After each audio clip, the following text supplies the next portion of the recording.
مظہر نور خدا نہ سارا پیر کامل کا میرا رہنما گنج بخشی آپ کی مشہور ہم پہ کر کرم کروا کرم دونوں جہاں میں رکھ کر بندائے پروردگار امت احمد نبی دوست دارے چار یار مطابع اولاد علی مسلک حنفیہ دار ملت حضرت خلیل خاک پائے غوث اعظم زیر سایہ ولی احباب سے وقار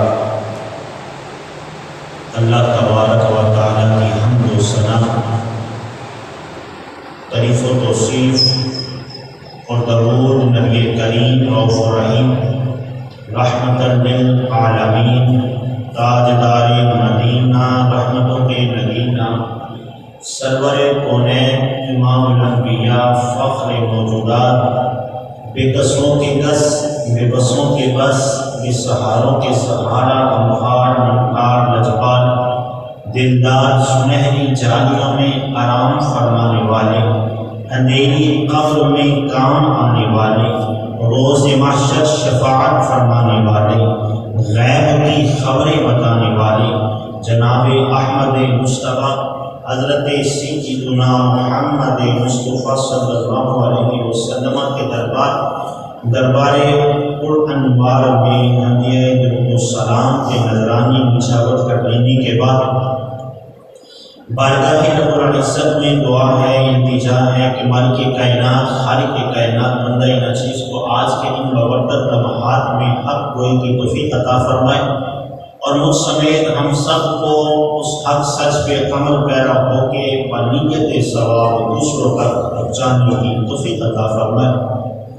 عزیزانی گرامی اوقات ماہ شوال کا یہ مہینہ اور آج کا یہ پہلا جمعہ المبارک اس مہینے کے اندر بہت سی یادیں اسلام کی تاریخیں وابستہ ہیں جن میں شوال کا مہینہ ہی ہے کہ جس کے اندر دوسری بڑی جنگ احد بھی ہوئی اور جنگ احد کے بعد حنین بھی اسی مہینے کے اندر ہے، لیکن اسی مہینے میں غالباً ایک صدی پہلے یا نصف صدی پہلے جو سانحہ شاہان مصطفیٰ صلی اللہ علیہ وسلم کے ساتھ ہوا، اسلام میں تبرکات کا جو تحفظ تھا اسے پامال جو کیا گیا، ضروری یہ سمجھتا ہوں کہ غزوہ احد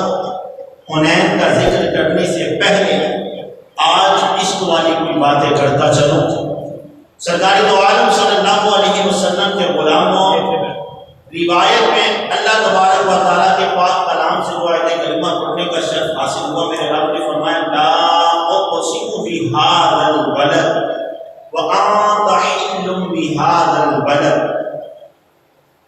اس آیت مبارکہ کا ترجمہ سمجھانے کے لیے میں پہلے ہی عرض کروں تو بالکل بجا رہے گا کہ محبت کا ایک اصول قاعدہ ضابطہ ہے کہ محبت محبوب جو ہوتا ہے پیار کرنے والا بندہ اپنے محبوب کو تو پیار کرتا ہی کرتا ہے، لیکن محبت کا اصول ہے کہ محبوب کی ہر نسبت سے بھی اور محبوب کی ہر ادا سے بھی پیار کرتا ہے، محبوب کی ہر ادا کو جناب والا پیارا سمجھتا ہے۔ اللہ اکبر کبیرہ، یہ دن کی بات، یہ بات انشاءاللہ سمجھانے کے لیے آگے بڑھتا ہوں۔ بات کر رہا تھا کہ محبت کا ایک اصول ہے، محبت کا اصول کہ جس سے پیار کیا جائے وہ بندہ اپنے محبوب کی ہر ادا ہر نسبت کو پیار کرتا ہے۔ مثال دیتے ہوئے مثنوی شریف کے اندر قابل توجہ جو جملے ہمیں ملتے ہیں ان میں سے ایک واقعہ اپنے دوست گزار کرتا چلوں۔ فرماتے ہیں کہ کسی نے نا مجنوں کو دیکھا کہ مجنوں کتے کے پاؤں پکڑے اور جھوم رہا ہے۔ کتے کے پاؤں جھومتے جب مجنوں کو دیکھا پوچھا پاگل تو نہیں انسان ہو کے پاؤں کتے کے چوم رہا ہے، وجہ کیا ہے؟ کہنے لگا بات یہ ہے تم نہیں سمجھتے۔ پوچھا کیوں؟ کہا ہوگا اس لیے کہ تم نے کبھی عشق کیا جو نہیں، محبت کی جو نہیں ہے، اس لیے تمہیں اس رمز کا پتہ نہیں۔ اچھا مجنون تو بتا، تو نے تو عشق کیا ہے، پیار کیا ہے، تو کتے کے پاؤں کیوں چومتا ہے؟ کہنے لگا وجہ یہ ہے کہ یہ کتا کوئی عام نہیں، اسے میری لیلا کی گلی سے نسبت ہو گئی ہے، اسے میرے محبوب کی گلی سے نسبت ہو گئی ہے، یہ اس گلی سے گزر کے آیا ہے، میں کتے کو نہیں اپنی لیلا کی نسبت کو چوم رہا ہوں۔ میرے عزیز غور کیجئے، ایسا آگے ایک واقعہ اور ملتا ہے، یہ باتیں کسی نے مجنون کو دیکھا، لیلا اپنے دربار اپنے گھر میں کچھ بانٹ نہیں تھی، خیرات پر نہیں تھی، سائل آتے جوگ در جوگ آتے اپنے پیالے کاسے لیلا کو دیتے، بڑھ کے ان کو دے دیتی۔ مجنون بھی لینے والوں کی لائن میں لگ گیا، جب لینے والوں کی لائن میں آیا جناب والا قریب پہنچا، لینے والوں کی لائن میں آیا، قربان جاؤں لینے کے لیے اس وقت قریب پہنچا تو مجنون کا کاسہ پکڑ کے مجنون کا کاسہ لیلا نے پکڑا، زمین پہ دے مارا، توڑ دیا۔ چاہیے تو یہ تھا کہ اب مجنون کو غصہ آتا، مجنون غصہ نہیں کیا بلکہ رقص کرنے لگا، جھومنے لگا۔ جب مجنون نے جھومنا شروع کیا، رقص شروع کیا تو پوچھنے والوں نے پوچھا مجنون تو سچ میں دیوانہ ہے، تو سچ میں پاگل ہے، مستانہ ہے؟ کہا کیا ہوا مجھ پہ فتوے لگانے والوں، عشق عقل کے اندر مجھے بتاؤ تو صحیح ہوا کیا، مجھ پہ فتوے کیوں لگا رہے ہو؟ تو کہنے لگا فتوے اس لیے لگا رہی ہیں، تجھے بتا رہی ہیں کہ تو جناب والا مجنون انسان ہو کے تیرا پیالہ ابھی لیلا نے توڑ دیا، غصہ کرنے کی بجائے جھوم رہا ہے، سب کو خیرات دی، تو اسے اپنا محبوب کہتا ہے۔ کہا میں جھوم اس لیے رہا ہوں کہ میرے یار کی ادا دیکھو، میرے پیالے کو پکڑا تو ہے نا، تو عشق کا انداز اپنا ہے، ایک نرالا انوکھا انداز۔ کسی نے دیکھا مجنون کو ریت کی صحرا پہ جناب اپنی لیلا کا نام لکھتا ہے، چمتا ہے، مٹاتا ہے، لکھتا ہے، چمتا ہے، مٹاتا ہے، تو کہنے لگا کہ بھئی یہ کیا کرتے ہو؟ کہا میں جب اپنے یار کا محبوب کا نام لکھتا ہوں مجھے تسکین ملتی ہے، مجھے راحت ملتی ہے،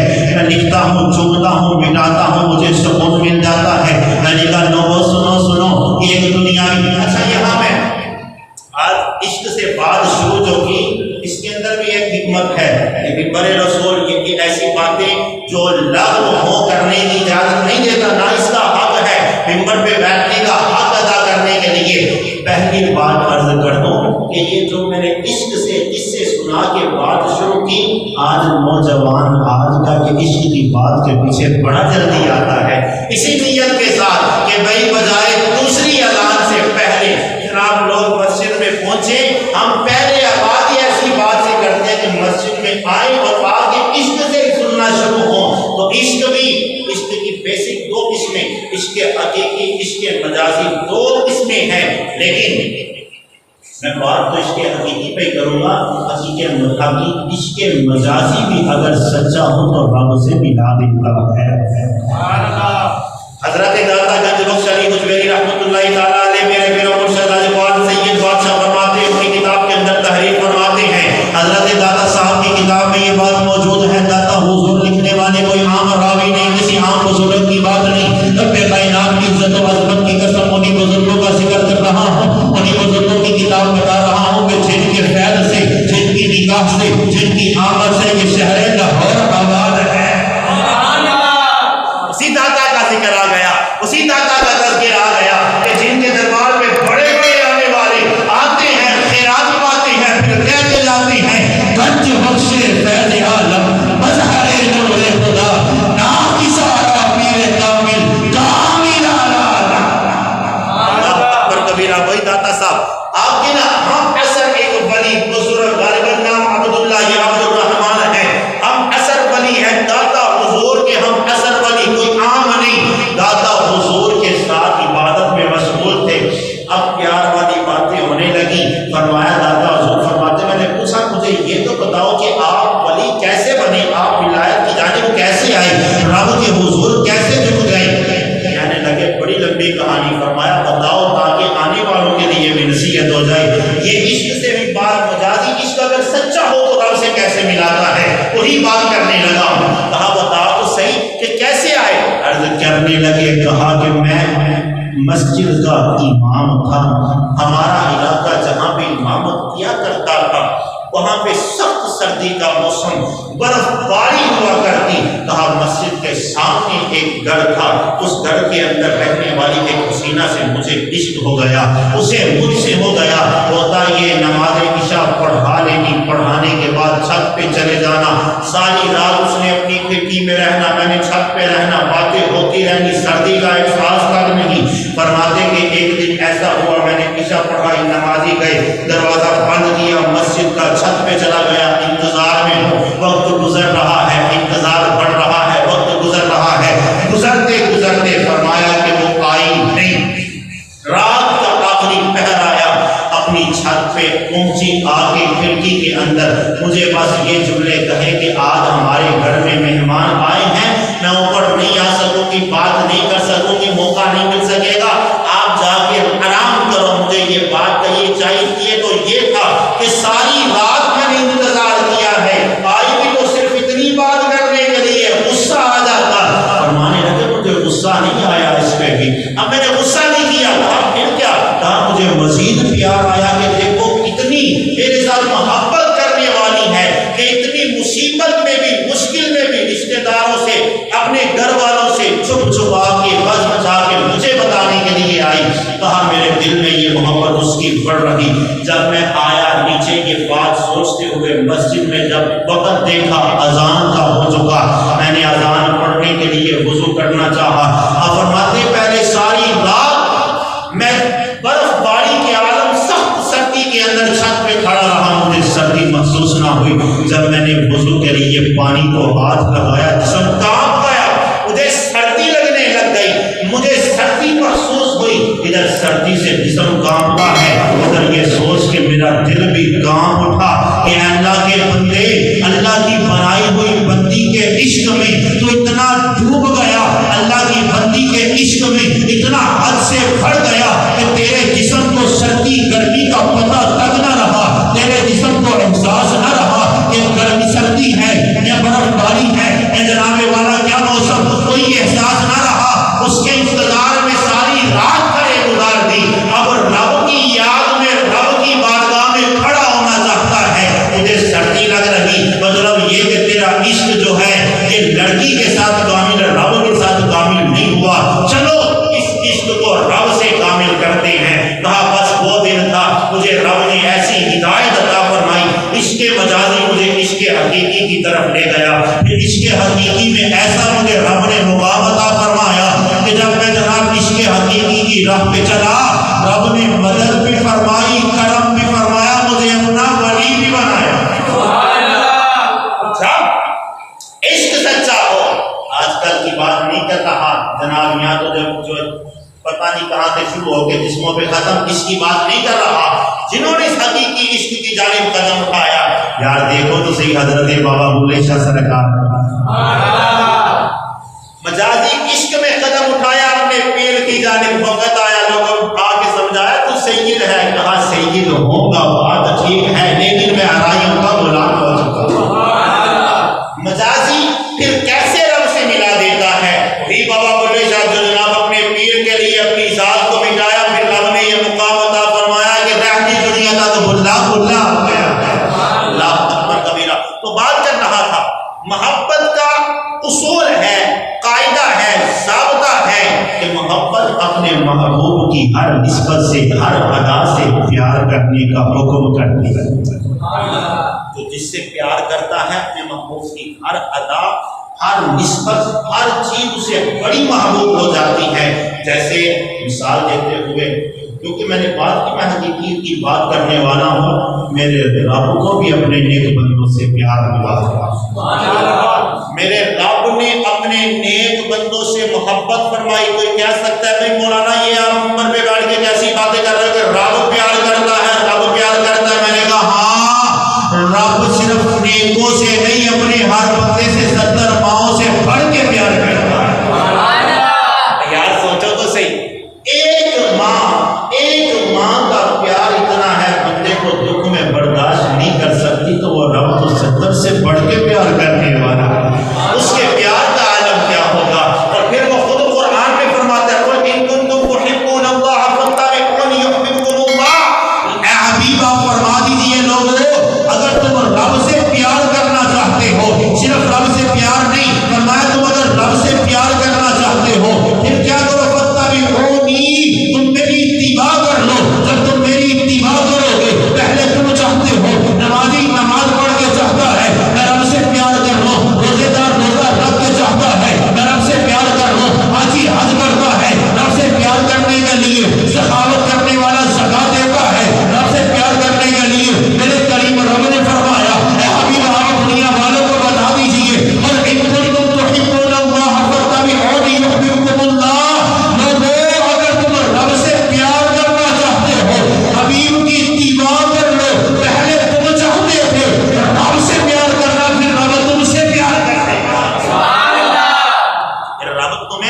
ان کنتم تحبون اللہ فاتبعونی یحببکم اللہ. اللہ اکبر کبیرہ، قربان جاؤں.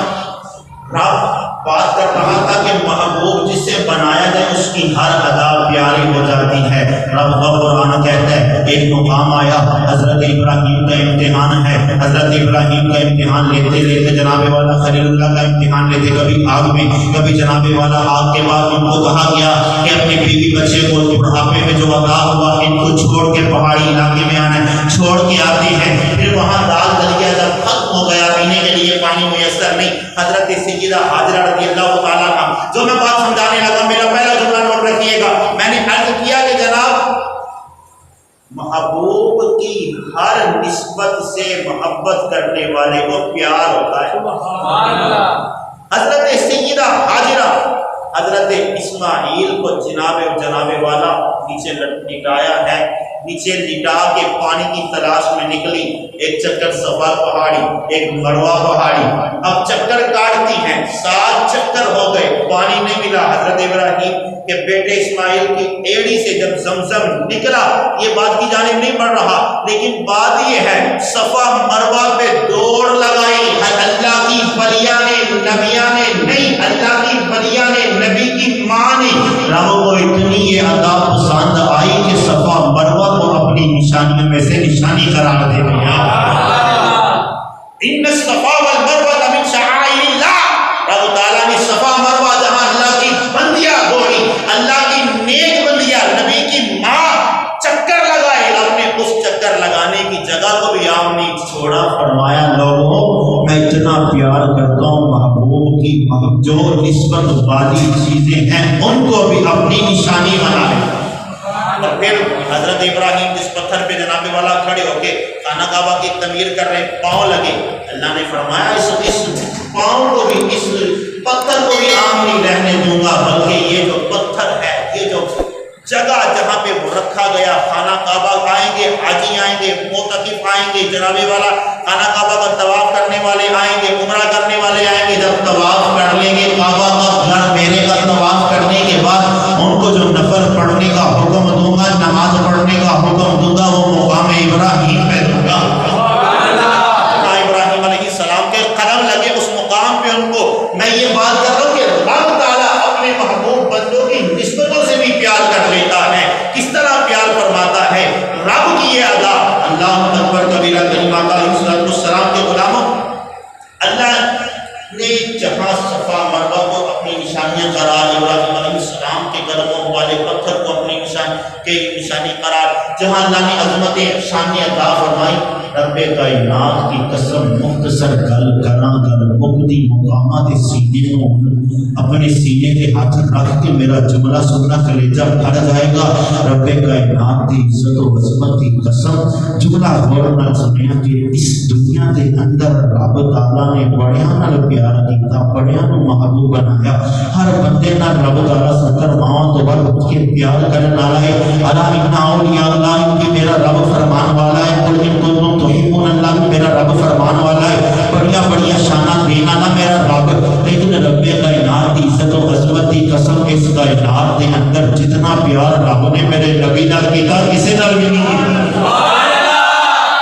جو پیار آقا علیہ السلام سے میرے رب نے فرمایا وہ کسی سے نہیں فرمایا. اور پھر اس پیار کی داستان دیکھنی ہے، اس پیار کا انداز دیکھنا ہے. حضرت سیدنا عمر فاروق رضی اللہ تعالیٰ عنہ میرے نبی علیہ السلام کی بارگاہ میں حاضر ہاتھ باندھ کے عرض کرتے ہیں کہ اے میرے کریم لجپال نبی، مجھے رب کائنات کی عزت و عظمت کی قسم جس نے مجھے تخلیق کیا، آپ کو نبی بنایا، کائنات کو وجود عطا فرمایا.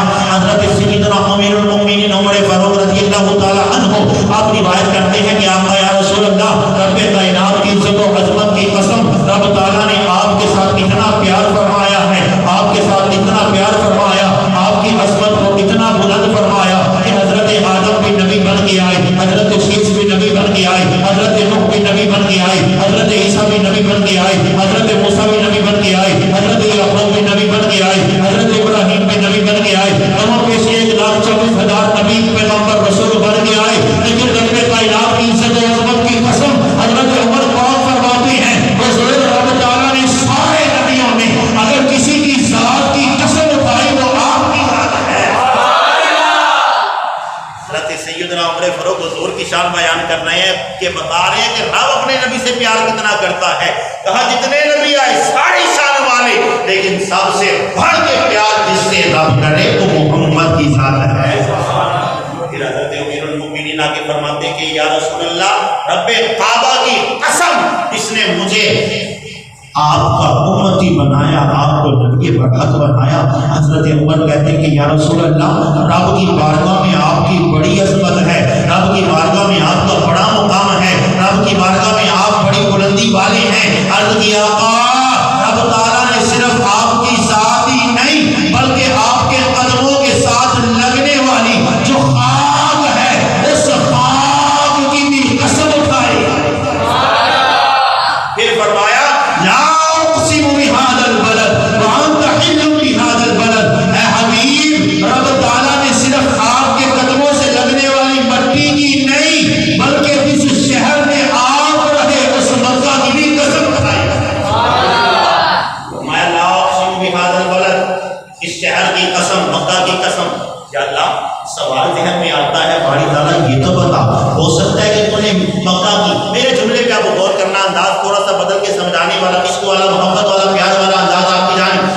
اللہ کی بارگاہ میں عرض کرتے باری تعالیٰ تو نے محبت کا اظہار فرمایا، مکہ کی قسم اٹھائی، مکہ کی قسم اٹھائی. ہم نے سن لی، پڑھ لی، ہم دیکھ لی، تیرے قرآن کے اندر ایمان لے آئے. تو نے مکہ کی قسم اٹھائی، ہو سکتا ہے تو نے مکہ کی قسم اس لیے اٹھائی ہو اس کے اندر کعبۃ اللہ ہے، ہو سکتا ہے تو نے مکہ کی قسم اس لیے اٹھائی ہو اس کے اندر صفا مروہ ہے، ہو سکتا ہے تو نے کعبہ کی قسم اس لیے اٹھائی ہو کہ جناب والا اس کے اندر جو ہے حج کیا جاتا ہے، ہو سکتا ہے کعبہ کی تو نے اس لیے قسم اٹھائی ہو کہ اس کعبہ کے اندر آب زمزم ہے. کہاں نانا، اگر کعبہ کی قسم اٹھانی ہوتی کعبے کی وجہ سے تو کعبہ تو وہ ایک مقام آیا، 313 فٹ اندر پوجے جاتے ہیں. پھر ایک مقام آیا، ایک نوری چہرے والا، نورانیت والا، لجپال نبی، منفار نبی، غمخار نبی دنیا میں تشریف لایا.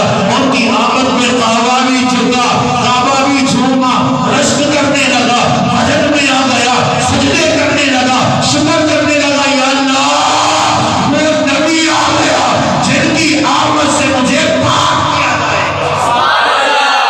آگے اگر کعبے کی وجہ سے ہو، کعبہ تو ان کی آمد میں جھکا. پھر باری تعالیٰ کس لیے قسم فرمائی؟ فرمایا اپنے حبیب کی خاطر قسم. شہر مکہ کی قسم، میرے رب اپنے حبیب سے اتنا پیار کہ حبیب کی نسبت مکہ کے ساتھ ہو، رب مکہ کی قسم اٹھاتا ہے. مدینے کے ساتھ ہو تو مدینے کی شان بڑھاتا ہے. اللہ اکبر کبیرہ. باتیں ہے بڑی لمبی چوڑی کرنے کا ارادہ نہیں. اللہ نے مسجد اقصی جو ابھی مقبوض، جو قابض فروغی جس میں مسلمانوں کو تنگ کر رہے ہیں، اللہ ان یہودیوں کو تباہ و برباد فرمائے. مسجد اقصی کو اللہ فرمایا مسجد اقصی کے گرد و نواح میں مدرمہ پارا سبحان اللہ سخر سبحان اللہ اسرا بعبدہ پڑھ کے دیکھیے. مسجد اقصی کے گرد و نواح میں نہ فرمایا کہ برکتیں ہیں. مفسرین اس تحقیق کرتے ہوئے سوال کیا کہ باری تعالیٰ اس کے گرد و نواح میں تو نے اقصی کے گرد و نواح میں چاہیے تو یہ کہ اقصی میں برکت ہو. یقیناً ہے، مسجد ہے، رب کا گھر ہے. اس مسجد کی جانب تقریباً 10 ماہ تک حضور اپنا چہرہ مبارک پہ انور کر کے نماز پڑھتے رہے، سجدہ کرتے رہے. اور اس لیے مسجد کو برکت والا کہا جاتا. مسجد تو برکت والی ہے ہی، اس کے گرد و نواح میں برکتیں کون سی ہیں؟ کہا کہ اس کے گرد و نواح میں برکتیں یہ ہیں کہ وہاں نبیوں کے مزار ہیں، وہاں نبیوں کے مزار ہیں، نبیوں کی عبادت کی جگہ ہے. جہاں نبیوں کے مزار ہوں وہاں کی جگہ کو رب برکت والی قرار دیتا ہے. اچھا جملہ اب میں نے کہنا ہے، میں دیکھوں گا کون میرے جملے پہ سمجھ غور کرتا ہے. اللہ کے نبیوں نے وہاں کی عبادت، رب نے اس جگہ کو کر دیا برکت والا. نبیوں کے وہاں ہے مزار، رب نے کر دیا برکت والا. پتہ چلیا کہ جتھے اللہ والیاں دیا قبراں ہوں اتنے برکتاں ہوندیاں تھے. زندہ باد. جہاں عام پھر کہنا پڑے گا لاہوریوں تمہیں مبارک ہو، جہاں داتا کا روزہ وہاں رب کی رحمت ضرور ہے. پھر کہنا پڑے گا لاہوریوں تمہیں مبارک ہو، جہاں مدینہ منورہ ہے اور لاہور میں داتا کا روزہ ہو. تو یہاں برکتیں مدینے میں خود نبی ہے، خود داتا کے نانا ہے، نبیوں کے امام ہے. اس مدینے کا علم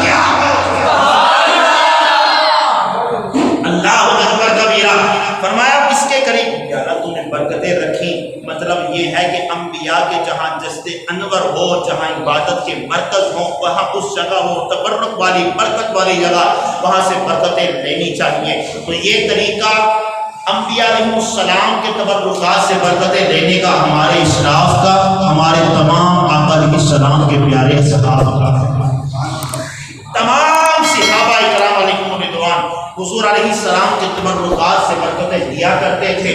لیکن ہوا یہ کہ صدی یا ڈیڑھ صدی یا آدھی صدی پہلے جو ابھی یہ قابض حکومت مکہ پہ ہے، اس وقت اہل سعود کی جو حکومت، انہوں نے بڑی بے دردی کے ساتھ یہود و نصارہ کے ایجنٹ بن کے مسجد، یہ آگے چل کے بات کرتا چلتا ہوں، مسجد نبوی کے قریب جو جنت البقیع ہے، اس بقیع میں صحابہ کرام 10,000 سے زائد صحابہ آرام فرما رہے ہیں۔ ان صحابہ کے مزار پر انوار کی توہین کرتے ہوئے ان کو گرا دیا، ان پہ بلڈوزر چلا دیے۔ ایسے یہ ناپاک لوگ ہیں کہ صحابہ کرام، یہ وہی جنت البقیع کی بات کر رہا ہوں کہ جس کے بارے میرے اور آپ کے نبی علیہ السلام اپنے غلام کے ساتھ تشریف لے کے فرمایا، جانتے ہو یہ قبرستان کون سی ہے؟ حضور کون سی؟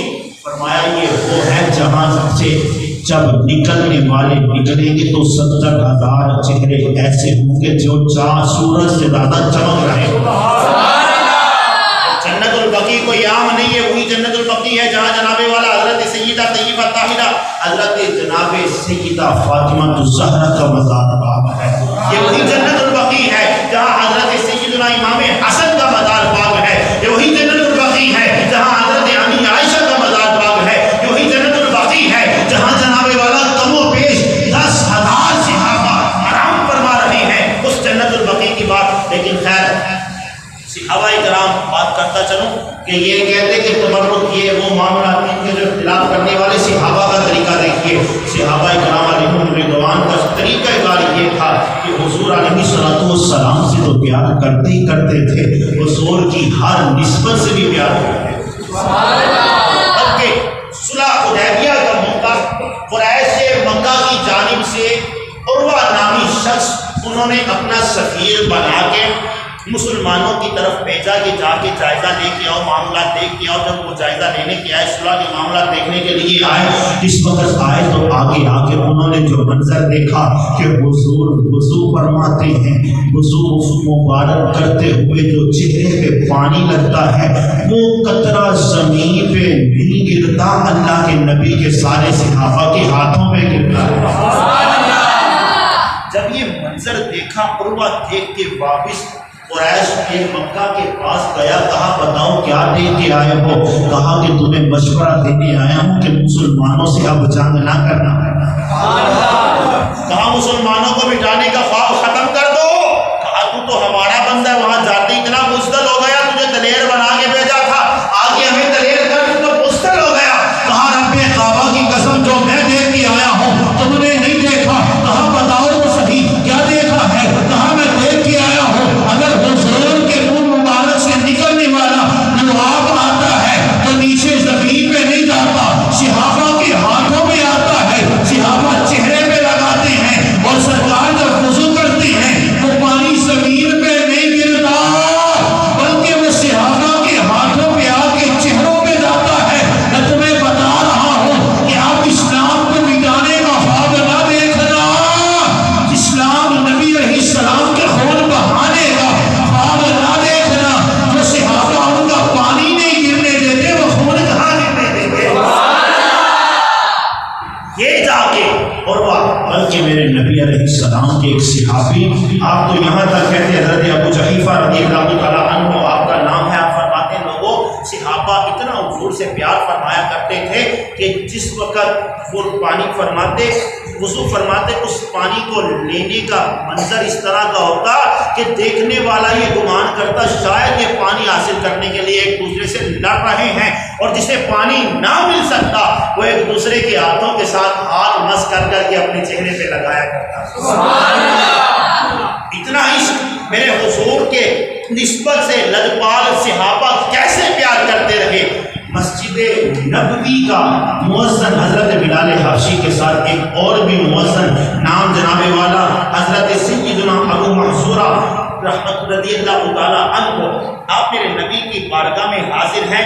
یہ وہ صحابی ہیں کہ جن کو اذان پڑھنے کا طریقہ خود حضور سکھاتا تھا.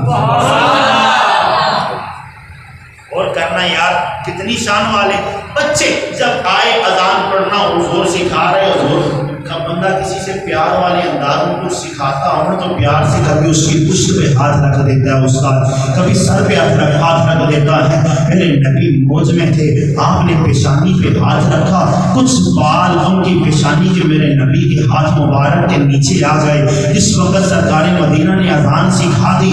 انہوں نے جب گئے تو قیامت دم تک اپنے سر کے آگے والے بال نہیں کٹوائے. لوگوں نے پوچھا وجہ کیا ہے؟ پیچھے سے کٹوا لیے، آگے سے رہنے دیے، وجہ کیا ہے؟ کہا وجہ یہ کہ آگے والے بالوں پہ حضور نے ہاتھ لگایا. اتنا پیار، یہ اتنی نسبتوں کا حیا، اتنا نسبتوں کا عقیدہ، اتنا نسبتوں کے ساتھ جناب والا وابستگی. اللہ اکبر کبیرہ. یہ صحابہ کا طریقہ ہے. کسی عام ولی کی بزرگ کی بات کرتا لوگ کہہ دیتے سنیا نے باب شاید ایسے ہی نہیں، لیکن رب کعبہ کی قسم یہ ان کی بات ہے جو کائنات کے بادشاہ ہیں. امام الانبیاء کے صحابہ کا طریقہ دیکھیے کہ حضور اگر بالوں پہ ہاتھ لگاتے، بال کٹوانا بند کر دیتے ہیں. کریم آقا علیہ الصلوۃ والسلام کے غلاموں کا اگر عشق دیکھنا ہے، اللہ اکبر. حضرت امام بخاری کی بات کرتے ہیں نا کہ بھئی بخاری سے بات کرو، بخاری سے. میں نے کہا چلو بخاری سے بات کر لیتے ہیں، لیکن تو مننا نہیں. کیوں کہ بنا عشق مصطفیٰ جو پڑھتے ہیں بخاری، توجہ دیجیے گا، بنا عشق مصطفیٰ پڑھتے ہیں جو بخاری، بنا عشق مصطفیٰ جو پڑھتے ہیں بخاری، آتا ہے بخار کو آتی نہیں بخاری.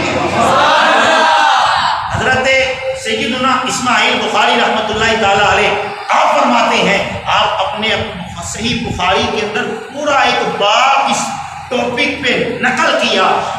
خانہ کعبہ مکہ پاک سے لے کے مدینہ پاک جاتے ہوئے راستے میں جہاں جہاں اللہ کے نبی نے نماز ادا کی، وہ جگہ کو مسجد، وہ جگہ، وہ مقام کو حضرت سیدنا اسماعیل امام بخاری کی بات کر رہا ہوں. آپ فرماتے ساری برکت والی ہے. بلکہ یہ بات نہیں، بلکہ آگے آپ نے اسی کے اندر ایک روایت نقل کی. کہتے ہیں حضرت سیدنا عمر فاروق کے بیٹے کی بات، امیر المؤمنین کے بیٹے کی بات. حضرت عبداللہ آپ جا رہے تھے اپنے کلام سے اپنے شاگردوں کو لے کر، چلتے چلتے آپ راستے مانگنا شروع ہو گئے، پیمائش کرنے لگ گئے. پیمائش کرتے کرتے ایک مقام پہ آپ پیمائش کرتے ہوئے رکے. پیمائش کرنے کے بعد آپ نے فرمایا کہ یہاں اس مقام پہ نماز ادا کرو. نماز ادا کی. شاگردوں نے پوچھا حضور آپ نے یہ منظر کیوں کیا؟ فرمایا کہ میں حضور کے ساتھ تھا. حضور چلتے ہوئے اتنے قدموں کے بعد اس مقام پہ پہنچے، یہاں حضور نے نماز ادا کی تو ان کی نسبت کا خیال کرتے ہم بھی نماز ادا کرتے ہیں. اتنا حضور کے صحابہ حضور کی نسبتوں سے کہ راستے میں چلتے بھی اور تو اور. آج کہتے ہیں تبرکوں سے کیا ہوتا ہے؟ میں نے کہا پوچھ حضرت جناب سیدنا امیر معاویہ رضی اللہ تعالی عنہ سے. آج کہتے ہیں تبرکوں سے کیا ہوتا ہے؟ میں نے کہا پوچھ حضرت سیدنا عبد الرحمن بن عوف سے، جن کے پاس حضور کے تبرک تھے اور دنیا سے جاتے ہوئے انہوں نے اپنے گھر والوں کو کہا جب میں دنیا سے چلا جاؤں یہ ناخن مبارک، بال مبارک پڑھنے کے بعد میری قبر میں دفن کر دینا، اب ان کے صدقے مجھے برکتیں عطا فرمائے. اس صحابہ دنیا سے جانے کے بعد بھی حضور کے تبرکات سے برکتیں حاصل کریں. ہم صحابہ کے حقیقی ماننے والے اگر صحابہ کے طریقے عقیدے پہ عمل کر کے تبرکوں کا پاس رکھیں تو تمہیں تکلیفیں کیوں ہوتی ہیں؟ حضرت سیدہ امی عائشہ صدیقہ آپ کے پاس رضی اللہ تعالیٰ عنہ، آپ کے پاس حضور علیہ السلام کا جبہ مبارک تھا. جس وقت آپ کا وصال با کمال ہوا وہ جبہ آپ کی بہن حضرت سیدہ اسماء بنت صدیق رضی اللہ تعالی عنہا نے شیئر کر لیا. آپ فرماتی ہیں کہ جس وقت بھی مدینے میں کوئی بیمار آتا جس کا علاج نہ ہوتا، جو بالکل لا علاج بیمار ہو، مریض ہو جاتا، میرے دروازے پہ لے آتے، میں جبہ نکالتی، اس جبے کو پانی میں ڈالتی، جبہ نکالتی، پانی مریض کو پلاتی. میں حیران رہ جاتی کہ پانی پہلے ختم ہوا کہ بیماری پہلے ختم ہوا. یہ حضور کے تبرکات کا کمال. اللہ میں ایسے ہی ہو رہی، کہنے لگا میں دیکھنا کتنا ذوق آیا، یہ حضور کے تبرکات کا کمال، سوچو جن کے تبرکات اتنی شان والے وہ خود کتنے کمال والے ہیں۔ اللہ اکبر کبیرہ، حضور علیہ السلام کی نسبتوں کا حیا، یہ صحابہ کا طریقہ، قربان جاؤں دور سلطنت دور عثمانیہ، خلافت عثمانیہ پہ، سلطنت عثمانیہ پہ ان کے 26ویں خلیفہ عبد المجید، غالباً عبد المجید یہ 13ویں خلیفہ بنے ہیں۔ 13ویں بادشاہ عبد المجید نے غالباً 1265 ہجری اور 1849 عیسوی کے اندر مسجد نبوی کی تعمیر کا ارادہ کیا۔ انہوں نے مسجد تعمیر کس شان کے ساتھ مسجد نبوی کو تعمیر کیا، قربان جاؤں واقعہ سن کے ایمان تازہ ہوتا ہے۔ یہ بتا کے انشاءاللہ پھر اپنی بات کو سمیٹتا ہوں۔ جس وقت مسجد نبوی کو بنانا چاہا، تعمیر کرنا چاہا، قربان جاؤں ان کے ترکی والوں کے عشق پہ، محبت پہ، ان کے عقیدے پہ، ان کی سرکار مدینہ کے ساتھ الفت پہ، انہوں نے پوری دنیا میں اعلان کر دیا، ارے تعمیر کرنے والے شعبے میں جو سب سے ماہرین ہیں اپنے پیشے کے اندر وہ ہم سے رابطہ کریں۔ پوری دنیا سے جو سب سے ماہرین تھے بنانے کے لیے، جناب ان میں جو بہترین قسم کے الیکٹریشن ان کو تلاش کیا، جو بہترین قسم کے جناب والا معمار ان کو تلاش کیا، جو بہترین ترخان ان کو تلاش، جب سارے تلاش کر لیے تو انہوں نے ان کو سلطانیہ اپنے دور حکومت کے اندر ایک علیحدہ شہر بنا کے دیا، کہا تم سارے یہاں رہو گے۔